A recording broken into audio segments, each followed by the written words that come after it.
We'll now call the Tuesday, October 9th, 2007 informational meeting. There you go.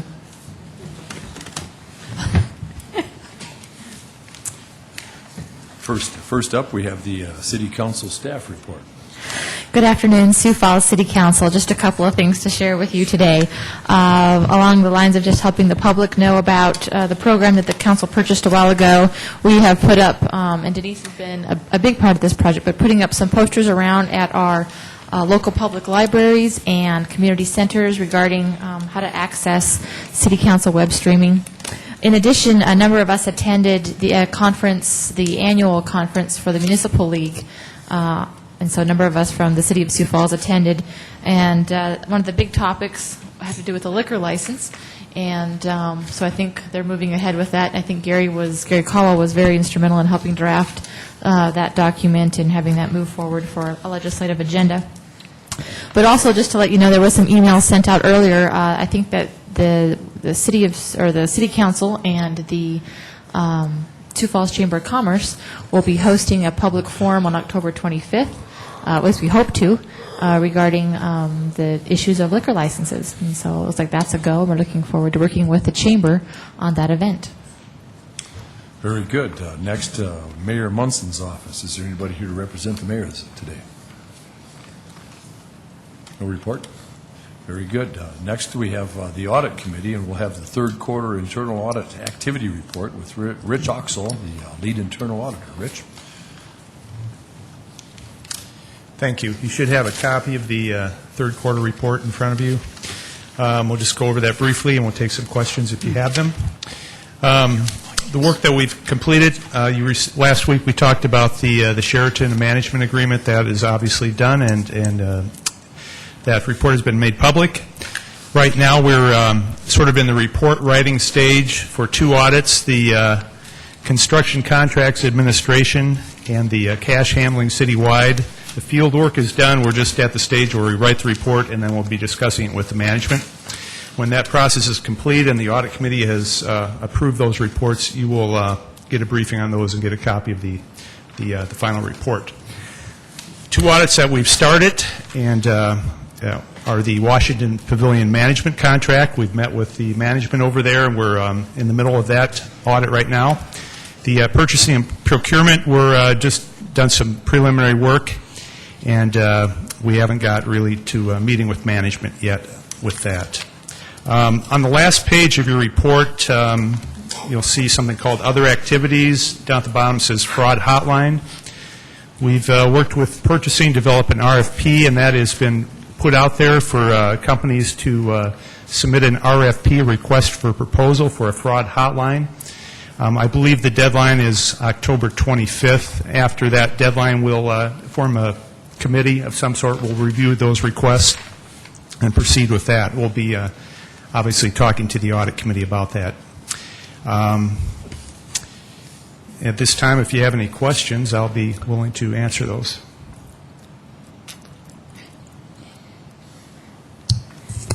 Dr. Staggers? Yeah.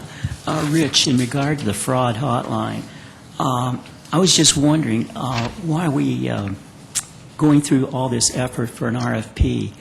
Wouldn't it be easier and cheaper just to tell Quest, hey, we need another telephone line, and then have people come in and leave a voicemail message or something like that? It's really cheap. It would be cheaper, but in our audit report that we present to the council, the best practice is to have a third-party provider, because a lot of people will not leave a voice message because they don't know who's going to listen to that. They'll talk to a live operator.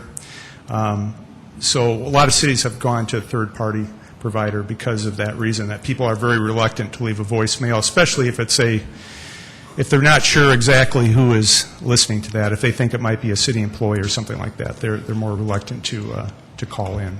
Yeah, I guess I'm inclined to think that maybe many people would be concerned about talking to any live voice, thinking, hey, here's a voicemail, I'll just leave that, disguise my voice or whatever, and just go with that. You're right about that. One of the things that we're asking these providers to do is help us with marketing the RFP, or in other words, marketing the the fraud hotline to the employees. And a lot of these companies have a lot of experience in how you explain it to the employees, explaining that we won't be, you won't be leaving a voicemail, there won't be caller ID, they won't be able to tell who is calling unless you tell them.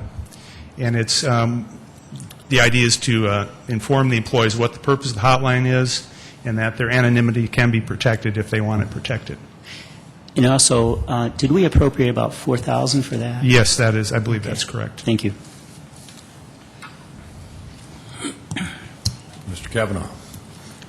Rich, you indicated last week in the Sheridan report that there was one area where you couldn't make a definitive determination. That had to do with I think it was the booking software? Booking software, right. Was there any follow-up with the city attorney's office to? Well, we discussed that with Gary Caldwell, and we discussed what he had wanted. I think you were satisfied with what we had found. Is that correct, Gary? I don't want to speak for you, but... Yes, that's correct. I think we verified it to the extent we can. Yeah. So our client's happy? Our client, All right. speaking Thank for you. Gary, yes, our client. Anybody else? Very good, Rich. Thank you for your work, and thank you for coming forward to inform the public as well as the council of your efforts down there. Yeah, thank you. Next up, we have the Fiscal Committee. A report from the Fiscal Committee? No report. Very good. Land Use Committee? Mr. Chair, I have a question for the Fiscal Committee. Yes, Mr. Staggers. Yeah, Pat, in regard to item number, let's see. I guess it's 3 tonight, yes, right. All the amendments and everything. Are we still going to try to go with all those tonight, or maybe defer it, or? My understanding was that Mike Cooper was going to be here at the informational, and we were going to talk a little bit more about it. I'm still optimistic that he may still be here, but if not, I assume we'll have a healthy discussion tonight. Healthy discussion, that's always an interesting key word there. Public Services Committee, any report? No report. Today is our scheduled time to meet monthly, but we have no issues at this time, so we'll plan for next month. Thank you, Vernon. Now is the time set aside for City Council open discussion. Any issues anybody wants to bring forward? Dr. Staggers? Yeah, I don't want to surprise any my colleagues on the council, but I'm thinking about having an amendment tonight to the item number 4, dealing with the appropriation, to have an amendment to try to prevent a property tax increase. So I didn't want anybody to be surprised if I do offer that amendment tonight. Very good. Ms. Knutson? I'd just like to report to all of you that at noon today I spoke to the Chamber's Tax Committee. They wanted me to speak on the vision of public facilities from the council, and I enjoyed speaking with them. I had not addressed that group before, and again, I went through a long list of exciting ideas for the last 2.5 years. I'm on the City Council, and I always make it clear that I'm really speaking for myself. I never, ever pretend to speak for any of the rest of you, but I just like you to know what I'm up to. And I really, my talk today was really an expansion of the talk that I gave at Sioux Falls tomorrow recently, and Councilor Litz assisted me with that presentation. So just a heads up for you. Thank you, Dee. I, too, would like to say a bit about that. You know, there seems to be a renewed interest in the event center facility. I'm not sure where it's gone, but I was aware that the city spent $250,000 on a study with that and a number of other issues here a while back. And the event center in particular, there's a synopsis of the report and the results that I have gone over quite a few times. And it's my perception maybe that the City of Sioux Falls here, or we down at the City Council, should take it upon ourselves somehow to get that information out to the voting public, because the things that I've read in the Argus, discussions I've had with people, you know, there's a lot of opinions out there, and I hear a lot of these opinions that were voiced in the study at the beginning of the study. And we had a lot of smart people spend a lot of time on that study, and they went through a lot of the scenarios. The new factor, of course, is the land down in the across from the Golden Triangle that was offered to us. But other than that, a lot of the scenarios that are going through people's minds that they voiced in the paper had already been addressed. And I think that I'm hoping that there's somehow that this council and the city government can get that word out to people again on that study, so that people can see what has been done and the ideas that have been brought forth and how they were well massaged and well thought out, and the conclusions that they came to. I too, before I read the report, had quite a few of these same assumptions that the general public does, and after reading the report, it looked a lot more credible than it did before I knew anything about it. Ms. Knudsen. Councilor Litz, I really totally agree with your comments, and have been working lots and lots on the Vet Center like the rest of you, and I know there's great support among us for an event center. Just yesterday, I was reminded of the fact that if we, first of all, I don't believe that we will be building an event center without a public-private partnership. I think that is essential. And I want to assure all of you that there are many conversations going on constantly on this topic at City Hall with finance people and so forth. So there's great support there also, as you all know. But another thing, as far as like one of the locations that's been mentioned is the downtown location, which I frankly prefer, but am flexible when I need to be, is that I just want to remind people that I sometimes forget that as of right this moment, there are 5,136 parking spots within a 4-block radius downtown. They're just owned by the city. And I saw a really nice map yesterday as far as what Sioux City does for its visitors. And it's just a very simple, little friendly, user-friendly map that has a large P by the city-owned parking lots, and then a small P by the private parking lots that people can use for events nights only. And obviously, we could whip that up within 2 or 3 minutes. And anyway, but let's just continue to work closely on this, and we will build an event center before long. Mr. Kavanaugh. If I'm not mistaken, I believe I think it was called the Public Facilities Task Force report was shared with the public. It's been 2 years now. I'm certainly willing to open up that discussion again. I think it would be a healthy one. But I just want to remind everybody that it wasn't thrown in the dark. That task force, they spent a lot of time working on it, produced a lot of information, and I know it was shared with the public. In fact, I know when they first released it, it was made available in the libraries, and there was quite a bit of information online. I believe we still have it on our website. So it's information that has been and is still, I believe, available. But I would certainly be willing to look at initiating a process where we have that discussion again. Obviously, some circumstances have changed, but it's worth having. Mr. Brown.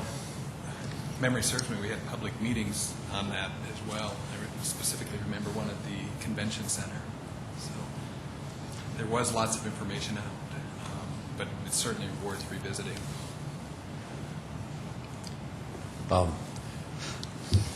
too, as a citizen that was interested in this here, and somehow it escaped my attention until I got on the city council and sought it out. So I guess having the information available and having it in preponderance and disseminated to the public in a I wouldn't say aggressive, but certainly an assertive manner, there may be a difference between the two. Councilor Knudsen was talking about the parking spaces, and I'm also aware that between 10 and 12,000 people work downtown Sioux Falls every day, and they leave there every day to go home, or the vast majority of them do. So, we're talking about similar numbers that would, dissipate from the same area over a period of an hour, probably. So that was one more key factor. Ms. Knudsen. One other thing I'd like to add for that maybe a few of you don't know is a couple of weeks ago, Deborah Owen and I visited informally or attended a group of just a small meeting of some very involved citizens in our community. Of course, there were some city people there also, and the mayor and so forth. And Anyway, and again, the city did not host this event, but we were very involved, and it was a very interesting discussion on the event center. So I just want you to know that that there are very serious, high-level conversations going on throughout our community with some very active citizens and elected officials. And in fact, later this month, that small group will be meeting again, and I have invited, with permission, of course, since I'm not in charge, I've invited Councilor Brown, Public Services Chair, and our Vice Chair, Councilor Litz, to join me. And so I just want you to know that we are having some very serious conversations. And again, what we're missing is about $70 to $80 million. And that's all that's missing from this puzzle, frankly.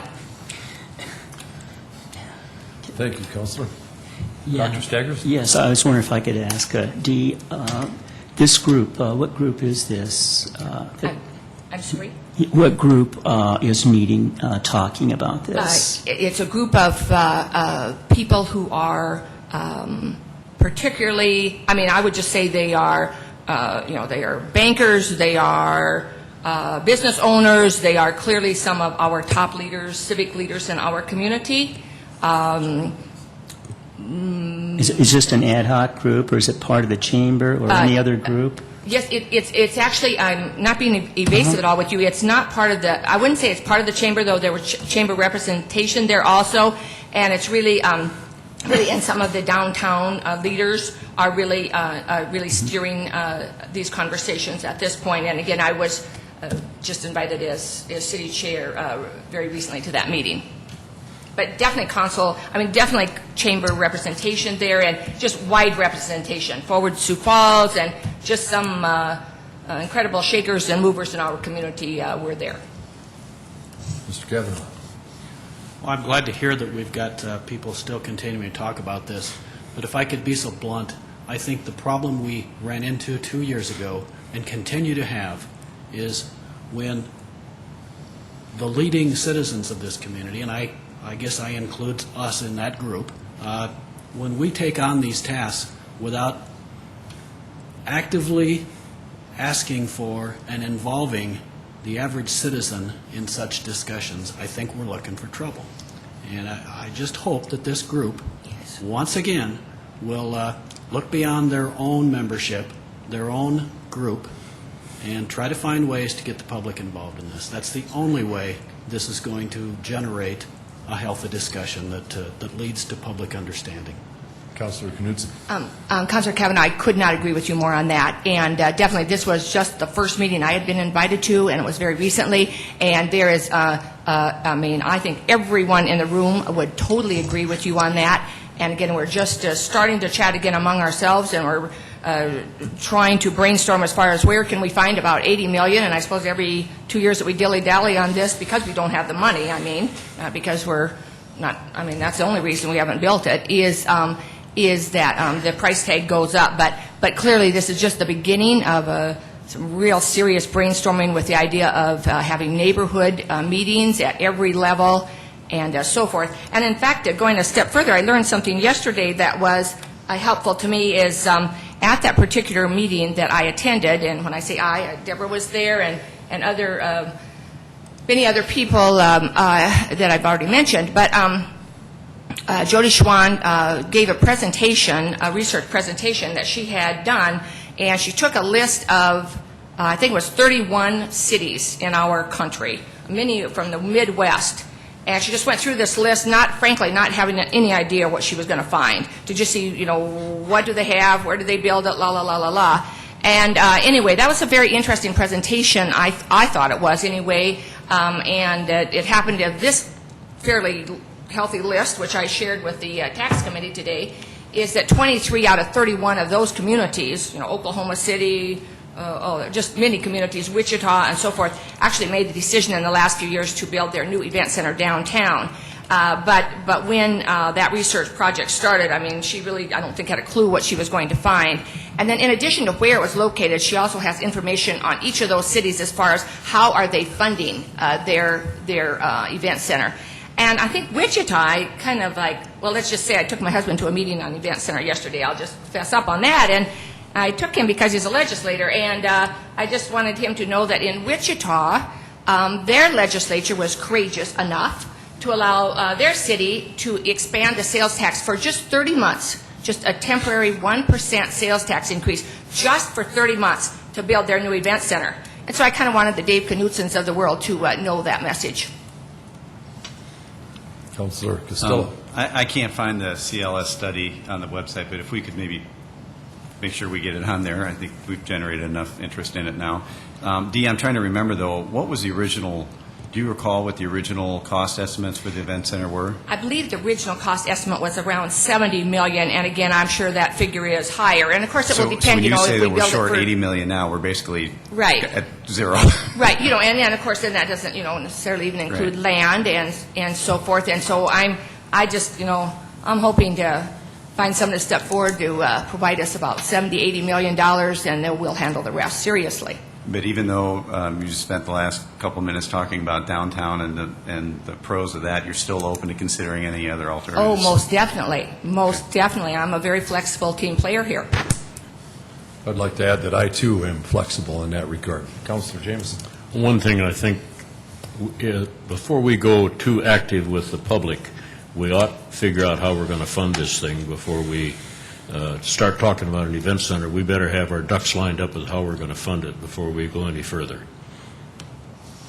I agree. That is actually really what we are working really hard on doing, because without a business plan, this is all just rhetoric. So I agree with you, Councilor Jameson. It occurs to me that maybe we ought to, as a community, decide whether or not we should have an event center first, and then, how we're going to pay for it, and then worry about a location, because it seems like that the issue has been a divisive enough issue over the last few years that if you propose it downtown, you automatically alienate a large group of people, and if you propose it outside of downtown, you automatically alienate it. So it seems like we need, as a community, to come to the grips of whether or not we really want and are willing to pay for an event center, and if so, what's it going to cost and where the money's going to come from, and then make a decision on where it's going to go.